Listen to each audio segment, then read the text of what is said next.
السلام علیکم ورحمۃ اللہ وبرکاتہ۔ الحمد للہ رب العالمین والصلاة والسلام علی سید الانبیاء والمرسلین اما بعد۔ قال اللہ تبارک وتعالی فی کلامہ المجید والفرقان الحمید، بعد اعوذ باللہ من الشیطان الرجیم، بسم اللہ الرحمن الرحیم۔ سبحان الذي أسرى بعبده ليلا من المسجد الحرام إلى المسجد الأقصى، صدق الله العظيم۔ اسٹیج پہ تشریف فرما حضرات علماء کرام، حفاظ اعظام، دانشوران قوم و ملت، اس مجلس کو سجانے سنوارنے میں اور ہم سب کو بحیثیت مسلمان کلمہ لا الہ الا اللہ محمد الرسول اللہ کے رشتے پر جمع کرنے میں جتنے ذمہ داران، دانشوران قوم و ملت، علماء اور حفاظ کی محنتیں لگی ہیں، ہم سب کے سب بشمول میرے ان تمام کے مشکور ہیں کہ ایک بہت ہی حساس مسئلے پر اور موضوع پر ہم سب کو ان احباب نے اپنی محنتوں سے جمع فرمایا ہے۔ اللہ تبارک و تعالی ایسے زندہ دل لوگوں کو تا قیام قیامت زندہ رکھے اور ان تمام کی قدردانی کی ہم سب کو توفیق عطا فرمائے۔ دوستو بزرگوں، قضیہ فلسطین اور مسئلہ فلسطین اس وقت میں کوئی ڈھکا چھپا موضوع نہیں ہے۔ قوم و ملت کے بہت زیادہ بے حس لوگ ہوں گے یا بے غیرت لوگ ہوں گے جو اس موضوع سے ناواقف ہوں گے، ورنہ ہم سب لوگ جو اتنی بڑی تعداد میں یہاں پر جمع ہیں، ہماری اتنی بڑی تعداد اس بات کی گواہ ہے کہ یہ مسئلہ کتنا حساس ہے اور کتنا اہم ہے۔ ہمارے ہی درمیان کے اس وقت میں بھی کچھ بکے ہوئے لوگ اس مسئلے کو دبانے کی کوشش کر رہے ہیں اور ہمیں کچھ وقفے سے یہ سمجھانے کی کوشش کر رہے ہیں کہ اتنا زیادہ اس پر جذباتی ہونے کی ضرورت نہیں ہے۔ جذباتی تو ہم ہوتے بھی نہیں ہیں اور ہمارے خون میں بھی جذبات نہیں ہیں، لیکن یہ بات صحیح ہے کہ جب بھی ہماری قوم نے قومی اور ملی طریقے پر کوئی فیصلہ لیا ہے، بہت سوچ بوجھ کے بعد، بہت زیادہ وچار کے بعد فیصلہ لیا ہے، ان فیصلوں کو بھلے ہی ہمارے جذباتی کہا جاتا ہے اور ان فیصلوں پر ہمیں روکا جاتا ہے، لیکن وہ فیصلے ہمارے جذباتی نہیں ہوتے۔ میں ہمارے درمیان کے ایسے لوگ جو حکمت اور مصلحت کے نام پر ہماری نوجوان نسل پر یا ہماری نوجوان قوم پر یہ الزام ٹھوکتی ہے کہ مسلمان قوم یا مسلمان نوجوان نسل جذباتی ہو گئے ہیں، مذہب کے معاملے میں ہم جذباتی بالکل بھی نہیں ہوتے۔ ہمارا مذہبی جنون میں ڈوب کر کے محبت رسول کو ظاہر کرنا، حرمین شریفین کی محبت کو ظاہر کرنا، فلسطین اور مسجد اقصی کی محبت کو ظاہر کرنا، اسے کوئی جذباتی کہتا ہے تو کہے، لیکن یہ ہمارے مذہب کا، ہمارے ایمان کا ایک حصہ ہے۔ کوئی کچھ بھی کہے، ہمیں اس سے کوئی مطلب نہیں ہے، کیونکہ میں دیکھ رہا ہوں کہ ہمارے نوجوان بھائیوں کو، ہمارے قابل ترین لوگوں کو اس وقت میں بار بار یہ بات سمجھائی جا رہی ہے کہ اس مسئلے پر جذباتی مت بنو، اس مسئلے پر جذباتی مت بنو، فلاں مسئلے پر جذباتی مت بنو۔ جذباتی بننا کسے کہتے ہیں اور کون جذباتی بن رہا ہے؟ کیا کوئی بیٹا اپنی ماں کی عزت کو بچانے کے لیے جذباتی نہیں بنے گا؟ کیا کوئی بھائی اپنی بہن کی عزت کو بچانے کے لیے جذباتی نہیں بنے گا؟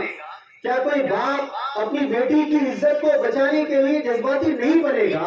اگر کسی باپ یا بیٹے یا بھائی کو کوئی خواتین کی عزت کو بچانے اور تحفظ فراہم کرنے کے نام پر جذباتی کہہ رہا ہے، وہ کہتا رہے، لیکن اس کا حق بنتا ہے کہ اپنی ماں، بیٹی، بہن، ان تمام کی عزتوں کا تحفظ کرنا یہ اس کا حق بنتا ہے۔ اگر وہ بیٹیوں کا باپ ہے، اگر وہ بہن کا بھائی ہے، اگر وہ بیوی کا شوہر ہے، تو اس کے لیے لازم ہے شرعی نقطۂ نظر سے کہ اپنی خواتین کی عزت کو حفاظت کرے اور اس کو تحفظ فراہم کرے۔ عجیب و غریب الزام ہے کہ ماں، بہن، بیٹی کی عزت کی حفاظت کے لیے بھی نکلنا جذباتی ہو گیا۔ قانون حالانکہ اس کی اجازت دیتا ہے، سیلف ڈیفنس کے نام پر قانون اس کی ہر ایک کو اجازت دیتا ہے، لیکن اگر بات یہ ہو رہی ہے کہ ہم کرو تو چوری اور آپ کرو تو بہت اچھی بات، ہمیں کسی کو بھی سمجھانے کی ضرورت نہیں ہے۔ آج بھی ہمارا معاشرہ، مسلم معاشرہ، ایسے قابل لوگوں سے خالی نہیں ہوا ہے۔ دنیا جسے سمجھ رہی ہے، دنیا یہ سمجھ رہی ہے کہ مسلمانوں کے پاس قائدین کی کمی ہے، دنیا یہ سمجھ رہی ہے کہ مسلمانوں کے پاس بہت زیادہ ذہین اور فقیر لوگوں کی کمی ہے، دنیا یہ سمجھ رہی ہے کہ مسلمانوں کے پاس قیادت کرنے والے، قابلیت رکھنے والے، صلاحیت رکھنے والے لوگوں کی کمی ہے۔ یہ دنیا کی غلط فہمی ہے، دنیا کی غلط فہمی ہے۔ ایک اکیلے ابو عبیدہ نے پوری دنیا کو یہ بات سمجھا دی ہے کہ آج بھی مسلمان سماج اور مسلمان معاشرہ بانج نہیں ہے اور ایسے قائدین سے خالی نہیں ہے اور ایسی قیادت کی صفات رکھنے والوں سے خالی نہیں ہے۔ یہ اگر تم سمجھ رہے ہو تو تمہاری غلط فہمیاں ہیں، ورنہ وقت جس پر بھی آئے گا دنیا یہ بات دیکھ لے گی کہ ہمارے اندر میں کتنے قائدین چھپے ہوئے ہیں۔ ہمیں سمجھانے کی ضرورت نہیں ہے، ہمارے حوصلوں کو پست کرنے کی ضرورت نہیں ہے، ہمیں شکست کی ذہنیت بنانے کی کوشش کرنے کی ضرورت نہیں ہے، ہمیں کسی چیز کی ضرورت نہیں ہے۔ ہم اس نسل سے تعلق رکھتے ہیں، ہم اس نسل سے تعلق رکھتے ہیں کہ جو اپنے والدین کی، اپنے گھروں کے ذمہ داروں کی شہادت کو لے کر کے بھی میدان چھوڑ کے بھاگنے والوں میں سے نہیں ہوتے۔ ہم اس نسل سے تعلق رکھنے والے ہیں۔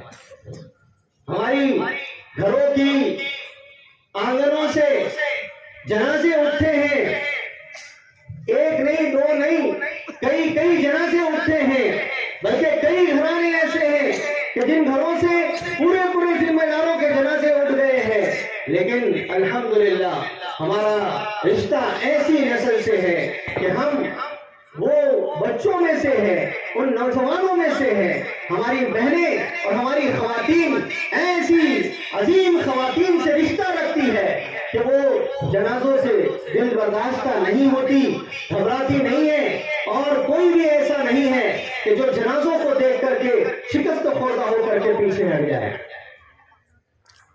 مسئلہ فلسطین پر سب سے بنیادی چیز ہم سب کو بہت اطمینان کے ساتھ، انشراح صدر کے ساتھ اور کھلے دل کے ساتھ سپورٹ کرنے کی ضرورت ہے۔ کسی سے ڈرنے گھبرانے کی کوئی ضرورت نہیں ہے، کوئی ضرورت نہیں ہے۔ حضرت نبی کریم صلی اللہ علیہ وسلم کے پاس ایک صحابی رسول آئے، فرمانے لگے یا رسول اللہ، مسجد اقصی سرزمین فلسطین، اس سے متعلق آپ کیا فرماتے ہیں؟ اللہ کے نبی صلی اللہ علیہ وسلم نے فرمایا کہ وہ حشر و نشر کی جگہ ہے۔ حضور اکرم صلی اللہ علیہ وسلم کے اس الفاظ سے مجھے اور آپ کو ایک سبق ملتا ہے۔ انبیاء کی سرزمین ہے فلسطین، انبیاء کی سرزمین، تاریخ کا مطالعہ کرنے والے لوگوں سے آپ کو ملے گی، یہ بات پڑھنے سے ملے گی، تقریباً ملک شام کے اندر میں 55,000 سے زائد انبیاء کو اللہ تبارک و تعالیٰ نے مبعوث فرمایا۔ 55,000۔ ایمان ہمارا اسی پر ٹکا ہوا ہے، اسی پر ٹکا ہوا ہے کہ ہم جو ایمان لاتے ہیں تو ہمیں پچھلے تمام انبیاء پر ایمان لانا ضروری ہے، ان انبیاء پر نازل ہوئی کتابوں پر ایمان لانا ضروری ہے۔ وہ تمام کی تمام نبی جتنے بھی ملک شام کی سرزمین پر تشریف لائے ہیں، ان تمام کی تمام نبیوں پر ہمارا ایمان کا ہونا ضروری ہے۔ ان کے اوپر نازل ہوئے مصاحف اور ان کے اوپر نازل ہوئی کتابوں پر ایمان لانا ضروری ہے۔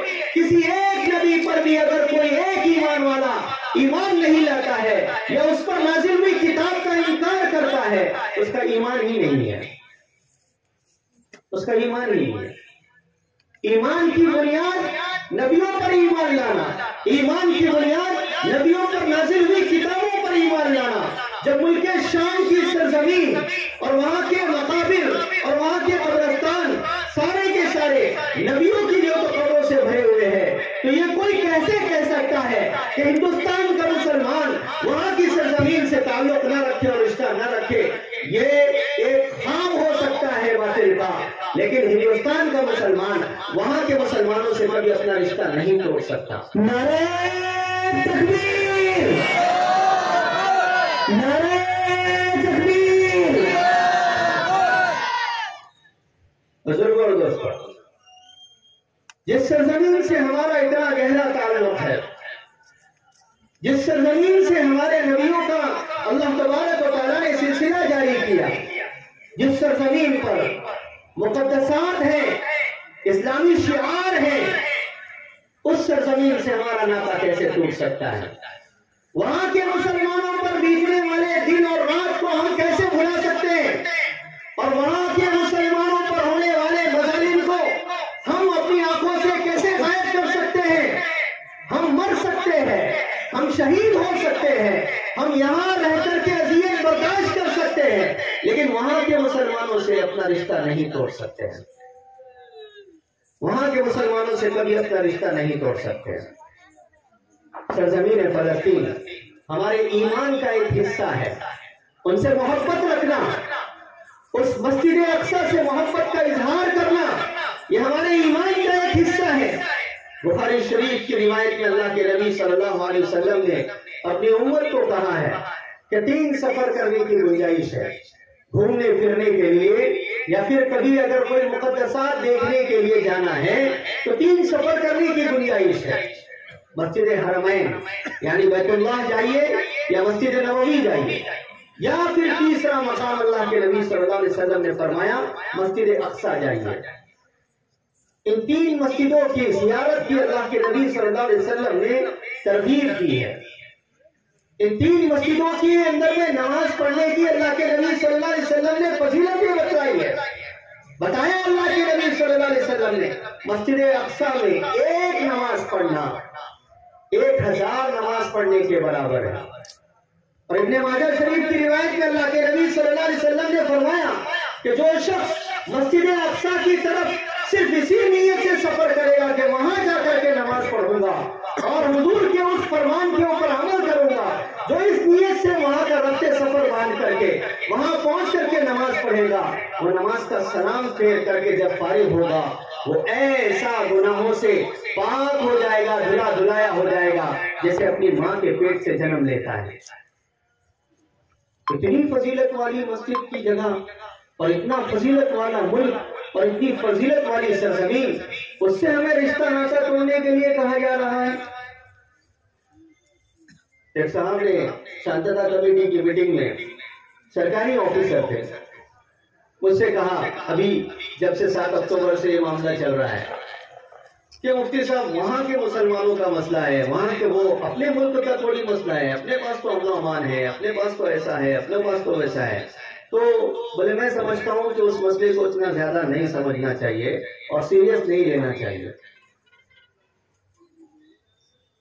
یہ بات کہہ کر کے ہمارے قائدین کو، ہمارے ذمہ داران کو سمجھایا جا رہا ہے۔ یہاں تو سب امن و امان ہے، یہاں تو کوئی بھی جو تو فساد نہیں ہے، یہاں کوئی بگاڑ نہیں ہے۔ اس مسئلے کو یہاں پر اچھالنا اور اچھال کر کے یہاں کی فضا خراب کرنا یہ غلط ہے۔ تو ہمارے بھی کچھ بزدل قسم کے لوگ اس بات کو صحیح سمجھ رہے ہیں۔ بزدل کا لفظ میں قصداً استعمال کر رہا ہوں۔ مسلمانوں، دھیرے دھیرے تمہارے دلوں سے شاعر اسلام کی اہمیت کو، قدر و منزلت کو ختم کیا جا رہا ہے۔ دھیرے دھیرے تمہارے دلوں سے مسجدوں کی، مدرسوں کی، مکتبوں کی اور مقدسات کی اہمیت کو، قدر و منزلت کو ختم کیا جا رہا ہے۔ کیا تم اس بات پہ تیار ہو کہ آج مسجد اقصی پر خاموش ہو جاؤ؟ کل کو اگلا نشانہ باطل کا مسجد نبوی اور مسجد بیت اللہ ہے، کیا اس مسئلے پر بھی تم خاموش ہو جاؤ گے؟ آج اگر تم نے اپنے آپ کو خاموش کر دیا، آج اگر تم نے فلسطین کے مسلمانوں سے اور مسجد اقصی سے ہمدردی کو نہیں ظاہر کیا، تو کل مسجد نبوی کے مسئلے پر اور مسجد بیت اللہ کے موقع پر بھی تم کو خاموش ہونا پڑے گا۔ دھیرے دھیرے دھیرے دھیرے یہ پھندا تمہارے گلے تک آ جائے گا۔ تمہاری بہو بیٹیاں، تمہارے بچے، تمہارے مقدسات جو تمہارے شہر میں، تمہاری آبادیوں میں تمہارے سامنے ہیں، اس کو بھی نشانہ بنانے کا پلان پورا کے پورا تیار ہے۔ کیا اس موقع پر بھی تم خاموش ہو جاؤ گے؟ ایسا ہرگز نہیں ہو سکتا، ایسا ہرگز نہیں ہو سکتا۔ مسلمان چاہے دنیا کے کسی بھی کونے میں رہے، ہم یہ بات واضح طور پر کہہ دینا چاہتے ہیں کہ ملک کا وزیر اعظم، ملک کا وزیر داخلہ یا ملک کا پورا کے پورا نظام اسلام کے خلاف ہو جائے، اسلامی مقدسات کے خلاف ہو جائے، ہم بحیثیت مسلمان کسی بھی طاقت اور قوت کے محتاج نہیں ہیں۔ ہمارا ایمان اور ہماری ایمانی طاقت ہمارے لیے یہ کافی ہے کہ ہم دنیا کے اندر میں ہونے والے ہر ظلم کے خلاف کھڑے رہنے کی طاقت رکھتے ہیں۔ کوئی ہمارا ساتھ دے نہ دے، ہمیں اس کی کوئی غرض نہیں ہے۔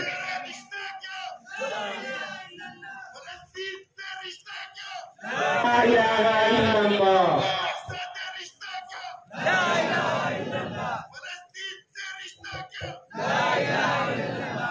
بھائی ایک اعلان سن لے کہ مجموعے میں سے نعرہ کوئی نہ لگائے، یہاں سے لگایا جائے گا مناسب وقت میں، تو اس میں شریک ہوتے رہے۔ تو سب سے پہلے ہمیں یہ اہمیت کو سمجھنے کی ضرورت ہے۔ سازشیں ہمارے ساتھ اول دن سے ہو رہی ہے اور کچھ ہمارے اپنے بھی سازشوں کے اندر میں شریک ہے۔ اور ایک بات، باطل اس وقت تک سازش میں کامیاب نہیں ہوتا جب تک کہ ہمارا ہی کوئی بکا ہوا آدمی باطل کا ساتھ نہیں دیتا، اس وقت تک باطل کامیاب نہیں ہوتا۔ یہ ہماری ملک کی پوری سیاسی تاریخ کا بھی اگر آپ مطالعہ کر لیں، یا پھر ملک کے باہر جتنے اسلامی ممالک ہیں وہاں کی بھی تاریخ کا مطالعہ کر لیں، سقوط فلسطین یا پھر خلافت عثمانیہ کا ختم کرنا، یا پھر چچنیا، بوسنیا، عراق، افغانستان کے اندر میں یہ تمام کے تمام مسلمانوں پر ظلم و بربریت کے بموں کا گرانا اور 40 لاکھ سے زیادہ وہاں پر شہادتوں کا ہونا، یہ ساری کی ساری تاریخ ہمارے اپنوں کی غداری سے بھری پڑی ہے۔ لیکن پھر بھی ہم ہمت ہارنے والوں میں سے نہیں ہیں، ہم ہمت ہارنے والوں میں سے نہیں ہیں۔ عرب ممالک فلسطین کے خلاف برطانیہ اور امریکہ کا ساتھ نہ دیتے تو اسرائیل ملک ڈکلیئر نہ ہوتا۔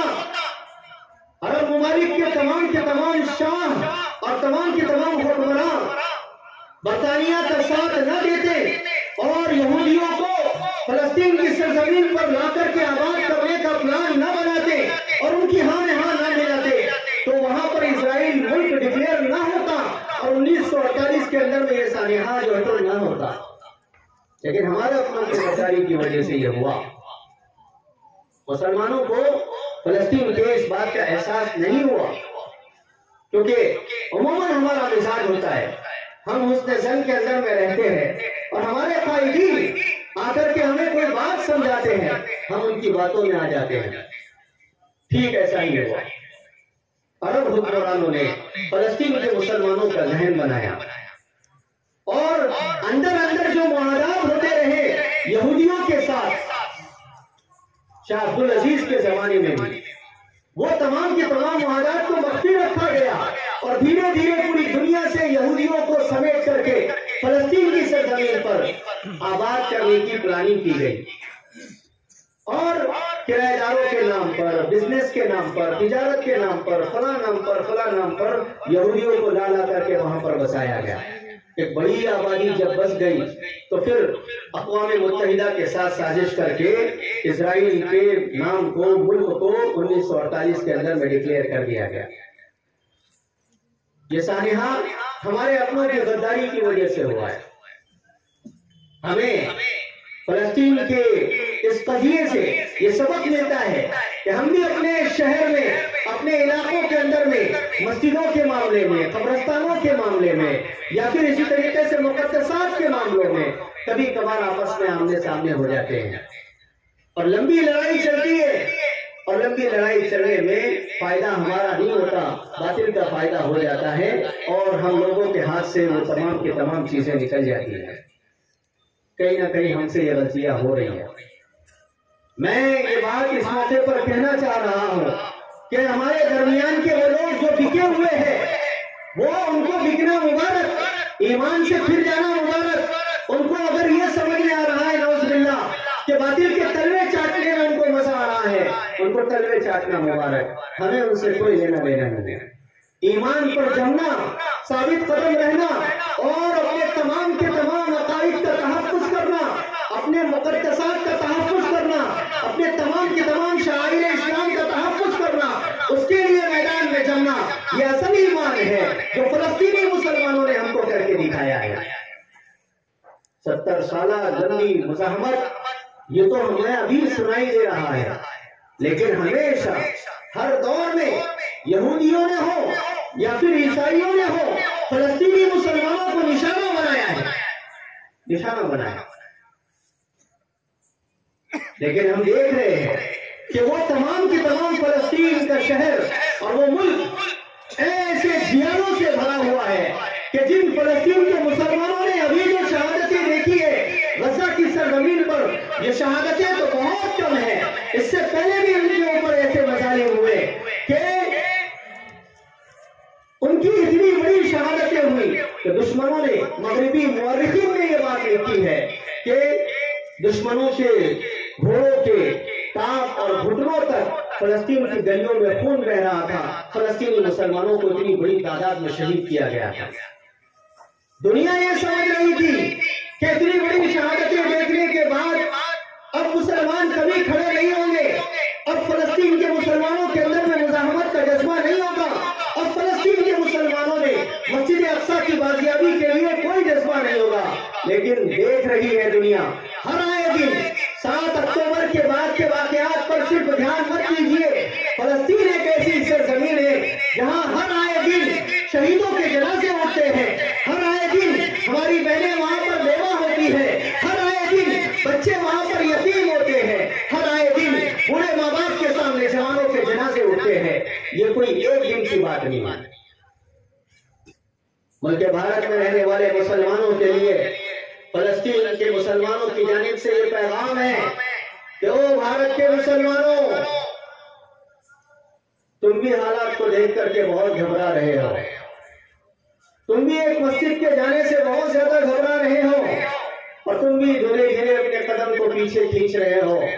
ارے ذرا آؤ، سوشل میڈیا کے ہی ذریعے ہماری صحبت میں آ کر کے بیٹھو، آؤ اور اپنی روحانی جو محبت ہے، روحانی جو تعلق ہے فلسطین سے، کلمہ لا الہ الا اللہ محمد الرسول اللہ، اس رشتے کے ناطے کبھی تنہائی میں ہمارے ساتھ بیٹھو اور ہم پر بیتے ہوئے دن دیکھو، ہماری شہادتوں کی لسٹ دیکھو اور آج کا ہمارا ایمان دیکھو، ہمارا حوصلہ دیکھو، تمہیں سبق مل جائے گا کہ ملک بھارت میں جینے کا کیا سلیقہ ہے۔ تیرا میرا رشتہ کیا، فلسطین سے رشتہ کیا، ارے زور سے بولو، فلسطین سے رشتہ کیا، فلسطین سے رشتہ کیا، نعرہ تکبیر، نعرہ تکبیر،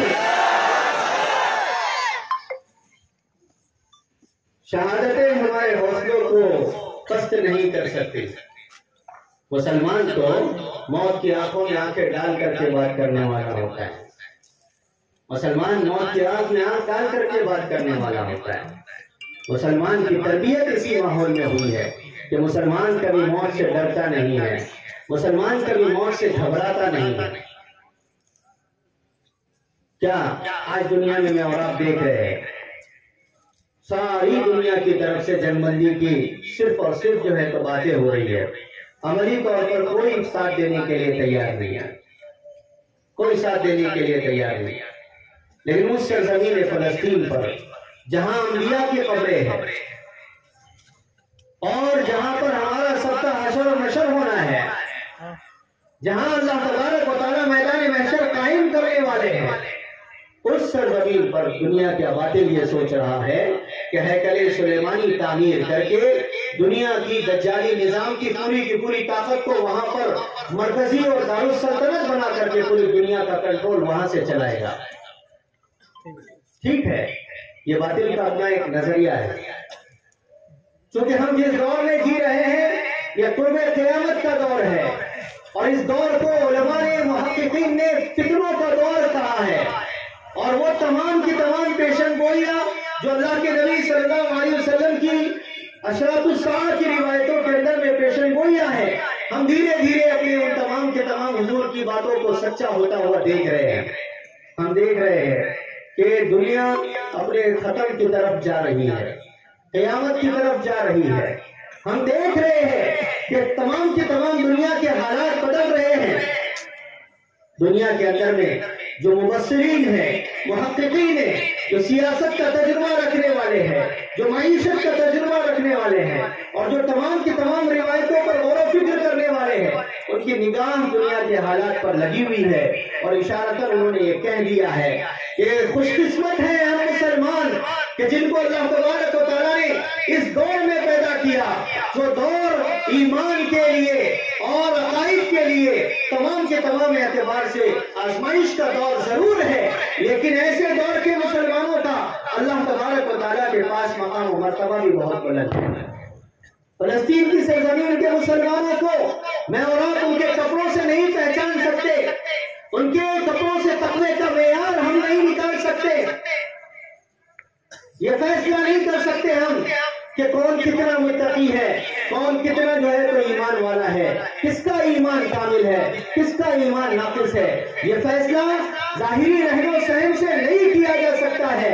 آج مجھے اور آپ کو، دنیا کو، فلسطین کے مسلمانوں نے، وہاں کے معصوم بچوں نے یہ سبق دے دیا ہے کہ ایمان کپڑوں میں چھپا ہوا نہیں ہوتا ہے، التقوی ہاں ہونا، ایمان اور تقوی تو یہاں رہتا ہے، اور دنیا کو انہوں نے سبق دے دیا، اور انہوں نے ایک ایسی نسل تیار کر کے دنیا کو بتا دی کہ ہاں ہمارے پاس بہت زیادہ ہتھیار نہیں ہے، ہمارے پاس اپنے ملک کو بچانے کے لیے، اپنے مقدسات کو بچانے کے لیے بہت زیادہ اسباب اور وسائل نہیں ہیں، لیکن ان چیزوں کے ہم محتاج نہیں ہیں۔ ہمارے جذبات کے آگے دشمنوں کے ٹینک تباہ و برباد ہو رہے ہیں، اور دشمنوں کے بم جو ہے تو گر کر کے نیست و نابود ہو رہے ہیں، لیکن ہمارے جذبات سادہ نہیں ہو رہے ہیں۔ نعرہ تکبیر، نعرہ تکبیر۔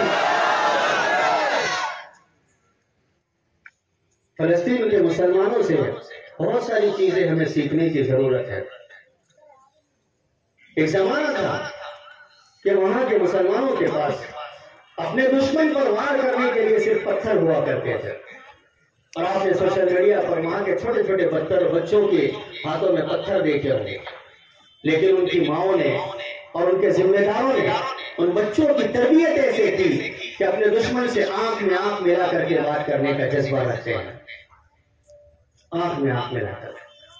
ظلم کے خلاف بچہ بھی کھڑا ہونا چاہیے، نوجوان بھی کھڑا ہونا چاہیے، بزرگ مائیں اور بہنیں اور بزرگ تمام کے تمام مرد حضرات بھی کھڑے ہونے چاہیے۔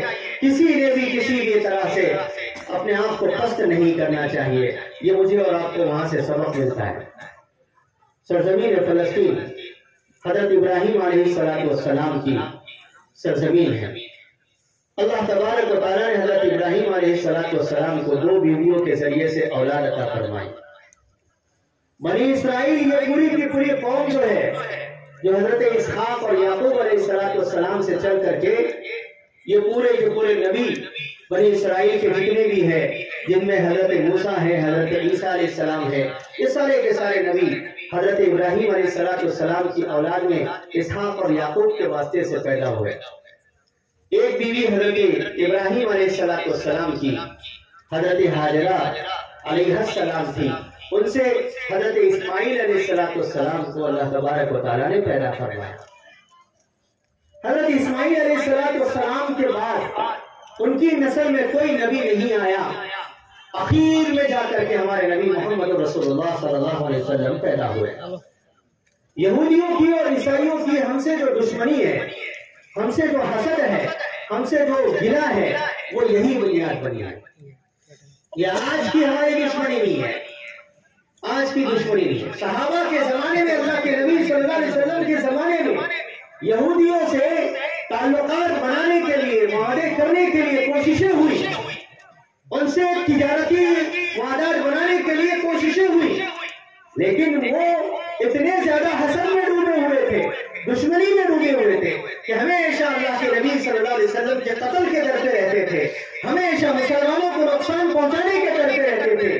جب کبھی بھی کفار و مشرکین نے مدینہ المنورہ پر حملہ کرنے کی کوشش کی، تمام کے تمام وہاں پر وہ قبیلے جو یہودیوں کے قبیلے مدینہ کی بستی کے اطراف میں آباد تھے، انہوں نے کفار و مشرکین کا ساتھ دیا، مسلمانوں کے تحفظ نہیں کیا، جبکہ حضرت نبی کریم صلی اللہ علیہ وسلم کے ساتھ معاہدہ تھا ان کا۔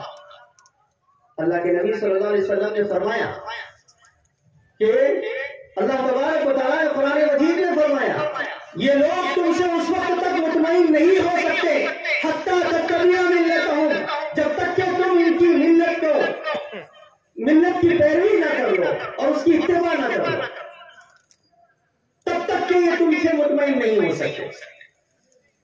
آج کا ہمارا پوری دنیا کا مسلم معاشرہ یہودیوں سے ہاتھ ملا کر کے مسلم حکمرانوں کا تمام کے تمام سیاسی نظام، دنیا کا پورا کے پورا جو اسٹرکچر اور نقشہ یہودیوں سے ہاتھ ملا کر اور عیسائیوں سے ہاتھ ملا کر کے یہ سوچ رہا ہے کہ وہ ہم سے بہت مطمئن ہے، خوش ہے۔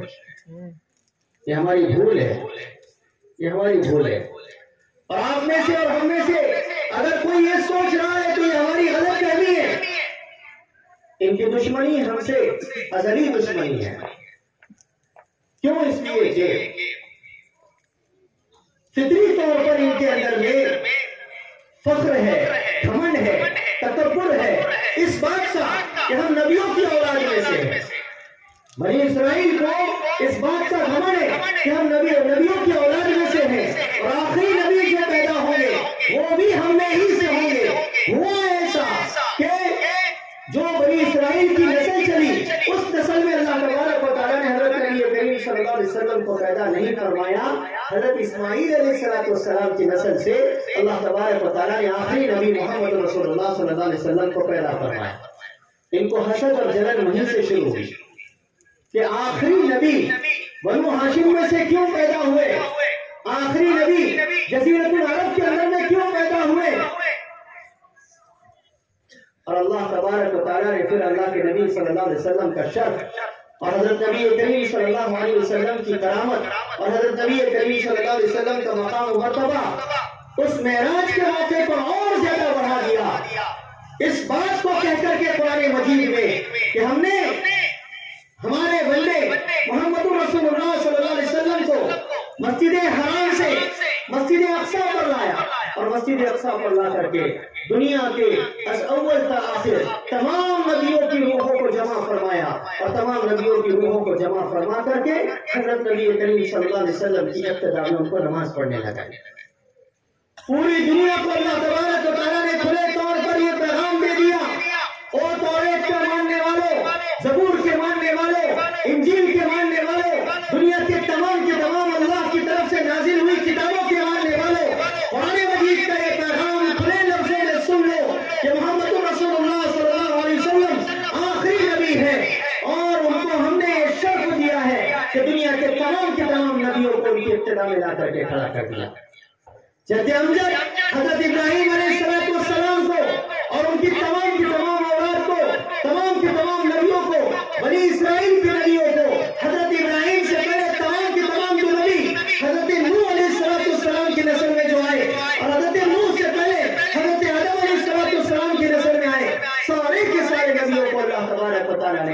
ہمارے نبی محمد رسول اللہ صلی اللہ علیہ وسلم کے اقتداء میں جمع فرما دیا۔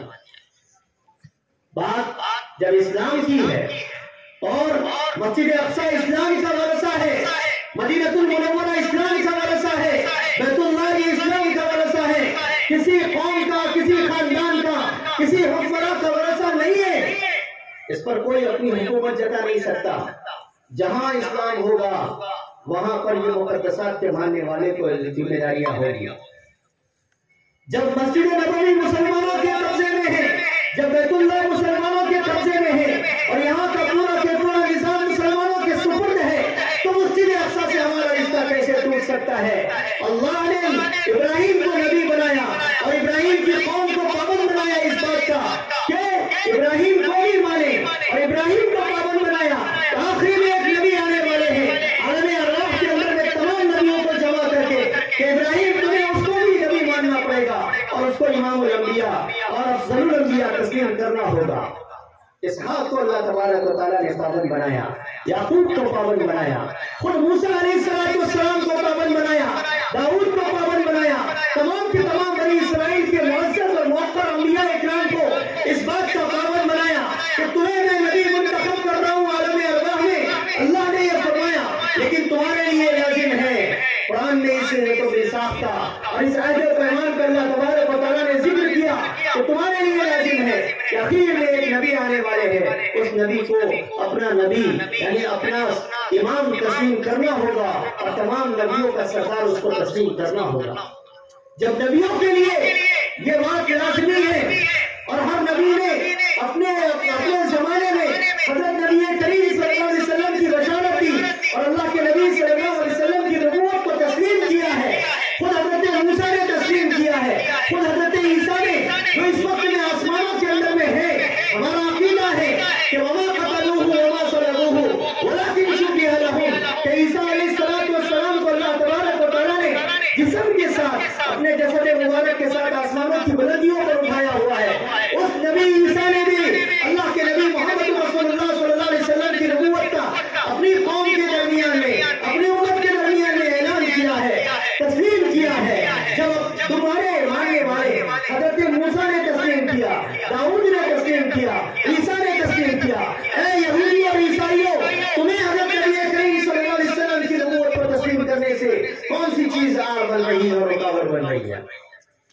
تمہارا حسد، تمہارا جلن، تمہارا عجب، تمہارا گھمنڈ، تمہارا تکبر، جب تمہیں تمہارا حسد ہمارے نبی کی نبوت کو تسلیم کرنے سے روکتا ہے تو تمہیں کوئی حق نہیں بنتا فلسطین کی اس مبارک سرزمین پر اپنا حق جتانے کا۔ فلسطین کی اس مبارک سرزمین پر تو حق اسی مسلمان کا ہوگا جو پچھلے تمام نبیوں کی نبوت کو تسلیم کرتا ہے، پچھلے تمام نبی کی نبوت پر ایمان لاتا ہے اور آخری نبی محمد رسول اللہ صلی اللہ علیہ وسلم کی نبوت کو بھی تسلیم کرتا ہے اور ان پر بھی ایمان لاتا ہے۔ اسی ہی جو حق ہے فلسطین کے اوپر حق جتانے کا۔ اسلام ان کے پاس ہے، یہودیوں کے پاس آج اسلام نہیں ہے، عیسائیوں کے پاس آج اسلام نہیں ہے، وہ تو دنیا کی سب سے سرکش قوم بن گئی ہے، وہ دنیا کی سب سے زیادہ ظالم اور جابر قوم بن گئی ہے۔ اسلام اگر ہوتا تو ایسے نہتوں پر ظلم کرتے، ایسے نہتوں پر ظلم کرتے۔ ارے ہمارے ایک صلاح الدین ایوبی جو تمہاری تمام کی تمام اتنی زیادہ سرکشیوں کے بعد، بغاوتوں کے بعد فاتحانہ شان کے ساتھ جب داخل ہوا تھا اور اس کو یہ بات کا پورا کے پورا حق تھا کہ مسلمانوں کی شہادتوں کا وہ بدلہ لیتا فلسطین کی سرزمین پر اور مسلمانوں کی نہتوں پر ظلم کیے گئے تمام کے تمام مسلمانوں کا وہ انقلابی طور پر بدلہ لیتا، لیکن قربان جائیے اس صلاح الدین پر جس کو ہم ایوبی کے نام سے جانتے ہیں کہ اس نے فاتحانہ شان کے ساتھ داخل ہونے کے باوجود اس وقت کے تمام عیسائیوں سے کوئی بدلہ نہیں لیا تھا، معاف کیا تھا۔ معاف اسے کہتے ہیں اسلام اور اسے کہتے ہیں مسلمان۔ تاریخ ہم چیلنج کرتے ہیں کہ تاریخ میں کوئی ایک باب اور کوئی ایک صفحہ ایسا لا کر کے بتائیں کہ کوئی مسلمان قائد سرزمین فلسطین پر ہو یا پھر دنیا کے جتنے ممالک مسلمانوں نے فتوحات کیے ہیں وہ تمام کے تمام ممالک کی تاریخ کا ہمارا چیلنج ہے، کوئی ایک باب لا کر کے بتائے کہ مسلمان کسی ملک میں، کسی علاقے کے اندر میں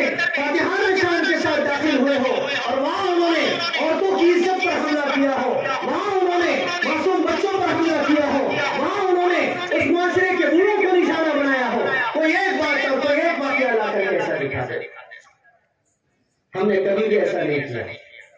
ہاں ہمارے اندر دشمنوں کے بکے ہوئے لوگوں نے ایسا کیا ہوگا جس کو آج بھی ہم کلیئر کر سکتے ہیں, آج بھی ہم کلیئر کر سکتے ہیں. چاہے وہ ٹیپو سلطان شہید رحمت اللہ علیہ کا زمانہ ہو, اورنگزیب عالمگیر رحمت اللہ علیہ کا زمانہ ہو, یا پھر مغلیہ سلطنت کے اندر میں جتنے بھی مسائل اور واقعات ہوئے جس کو لے کر کے آج کا یہاں کا باطل اچھلتا ہے اور کودتا ہے, مسلمانوں کو بدنام کرتا ہے, ہر ایک کی ہم جو ہے تو صفائی دے سکتے ہیں اور بتا سکتے ہیں کہ اس وقت کی مسئلے کی نوعیت کیا تھی. لیکن ہم اطمینان کے ساتھ, انشراح صدر کے ساتھ یہ بات کہتے ہیں کہ اسلام سے ماننے والوں نے کبھی بھی کسی پر نہتوں پر ظلم نہیں کیا, نہتوں پر ظلم نہیں کیا.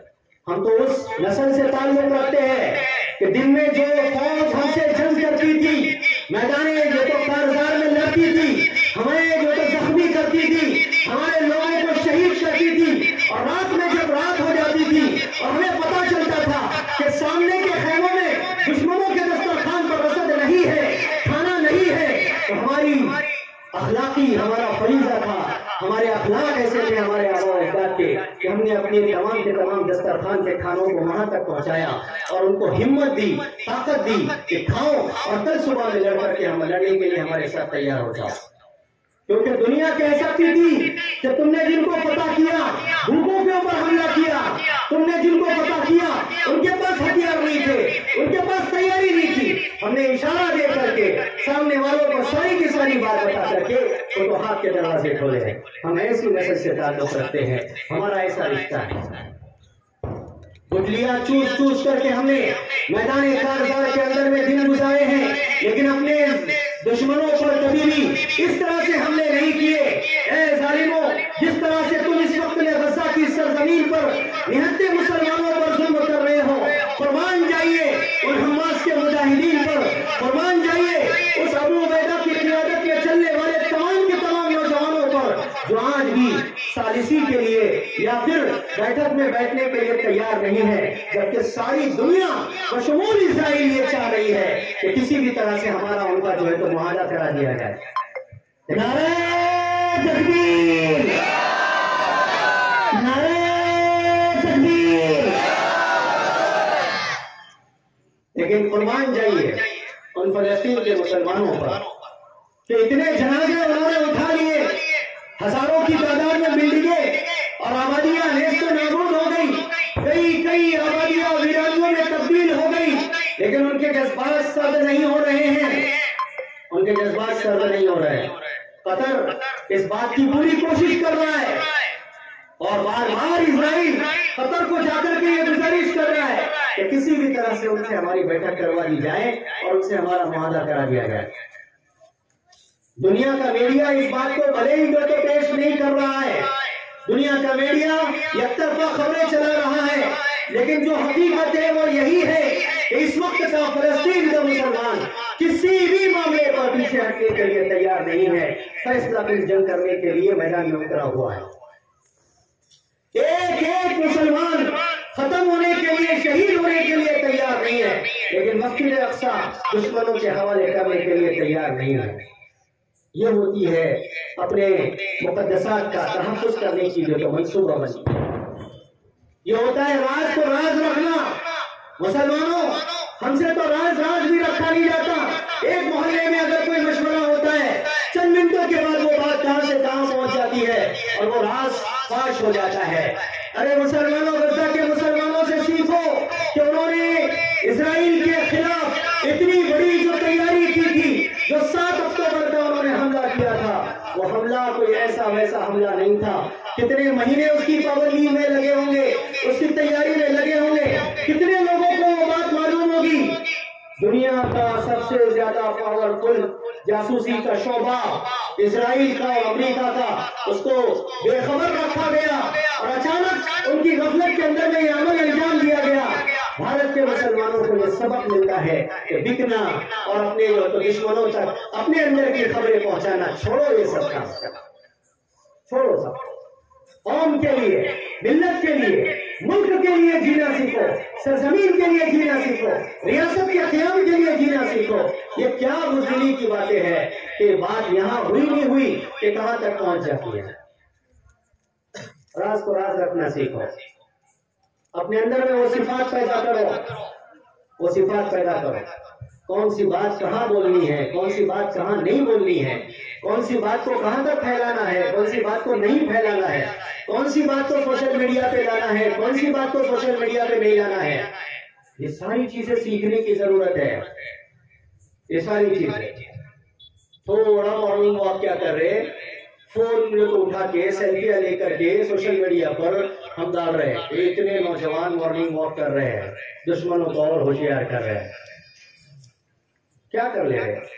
غزہ کے مسلمان اگر ایسا کرتے تو اتنی بڑی فتح ان کا مقدر نہیں بنتی. فتح ہے ان کی، جیت ہے ان کی. اور دنیا کے تمام ایسے مورخین اور ایسے تمام کے تمام اس وقت کے تجزیہ نگار جو منصف مزاج ہے مسلمانوں کے ساتھ ساتھ غیر مسلم بھی، ان تمام نے بیک وقت اس وقت میں حماس کو فتح دے دی ہے، کیونکہ حماس مقصد میں کامیاب ہو گیا. شہادتیں نہیں دیکھی جاتی. شہادت کس کی زیادہ ہوئی اور کس کی کم ہوئی وہ نہیں دیکھی جاتی. مقصد دیکھے جاتے ہیں کہ جنگ میں مقصد پر کامیابی حاصل ہوئی نہ ہوئی. غزہ کے مسلمانوں کو، فلسطین کے مسلمانوں کو اپنے مقصد میں کامیابی حاصل ہوئی ہے. وہ ان کی صفات کی وجہ سے، ان کے تمام ظاہر اور باطن کو بنانے کی وجہ سے. شراب پی رہے ہیں، بیئر پی رہے ہیں، سگریٹ پی رہے ہیں، بیڑیاں پی رہے ہیں، گٹکے پہ گٹکے کھا رہے ہیں، مٹریل پہ مٹریل کھا رہے ہیں. پیسے لیے اپنا جو ہے دکانوں کے اوپر اپنا جو ہے کھاتا بنا رہے ہیں ادھاری کا. ایسے نوجوانوں سے اللہ کام لے گا جو نشے کے اندر میں اپنی جوانیاں برباد کر رہے ہیں. ایسے لوگوں سے اللہ تبارک و تعالیٰ کام لے گا فلسطین کی بازیابی کا یا ملک بھارت کی بازیابی کا. ہمیں اپنی صحت کا تحفظ کرنا ہوگا. ہمیں اس بات کو ذہن میں رکھنا ہوگا کہ ہمیں معمولی مسجد کو بھی بازیاب کرانا ہے اور ساتھ ہی ساتھ مسجد اقصیٰ کو بھی بازیاب کرانا ہے. جس کو جہاں جس موقع پر اللہ تبارک و تعالیٰ جس قربانی کے لیے قبول کرے گا ہمیں وہ قربانی دینے کے لیے اپنے آپ کو تیار کرنا ہے. اس کے لیے میں اپنی صحت کو نشے کی چیزوں کی وجہ سے برباد نہیں کر سکتا. نعرہ تکبیر، نعرہ تکبیر. تیرا میرا رشتہ کیا؟ فلسطین سے رشتہ کیا؟ نعرہ تکبیر. حکومت تو یہ چاہتی ہے کہ ہماری نوجوان نسل منشیات کی عادی بن جائے. دشمن یہ چاہتے ہیں کہ ماڈرنزم کے نام پر ہماری نوجوان نسل اپنی تمام صلاحیتوں کو، قابلیتوں کو برباد کر دے. پڑھا لکھا شہر ہے، انجینئرز کی بہت بڑی تعداد ہے، ڈاکٹرز کی بہت بڑی تعداد ہے، ماشاءاللہ ویل کوالیفائڈ لوگ اور گریجویشن کیے ہوئے لوگوں کی بڑی تعداد ہے جو آج میرے سامنے یہاں پر بیٹھی ہوئی ہے. میں آپ سے کہنا چاہ رہا ہوں کہ ایک ایسا صالح معاشرہ تیار کیجئے جو واقعی میں غزہ کے مسلمانوں کے نقش قدم پر چلنے والا ہو. یہ جو سرحدی وہاں پر حد بندیاں ہوئی ہے وہاں کے بھی مسلمانوں کو، جیسے آج ہمارے ملک کے اندر میں پنجاب کے نوجوانوں کو منشیات کا عادی بنانے کی کوشش کی جا رہی ہے اور ایک زمانے سے کوشش کی جا رہی ہے. غزہ کے اور فلسطین کے مسلمانوں کو بھی لڑکیاں پیش کی جا رہی ہے، ان کو بھی رانگ نمبر آتے ہیں، ان کے بھی ساتھ میں یہودی لڑکیاں، نصرانی لڑکیاں ریلیشن بنانا چاہ رہی ہے.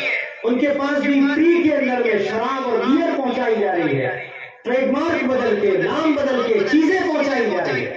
ان کے پاس بھی اسموکنگ کی اور یہ تمام کی تمام چیزیں پہنچائی جا رہی ہے. لیکن آج ان کی جوانی دیکھ کر کے آپ کو بھی جذبہ آ گیا، آپ کو بھی جذبہ آ گیا کہ $1.5 لاکھ کا ایک ٹینک 5,000 کے معمولی سی کلنشکوف کے ذریعے سے ایک معمولی سا دبلا پتلا نوجوان اڑا دیتا ہے. کہ یہ سبق دیتا ہے بھارت کے مسلمانوں کو کہ مسلمانوں کہنا سننا بند کرو، بڑے بڑے جو ہے تو باتیں کرنا بند کرو، اپنی جوانی کی ایسی حفاظت کرو، اپنی جوانی کی ایسی حفاظت کرو. تم سے تو کچھ بھی نہیں ہوتا،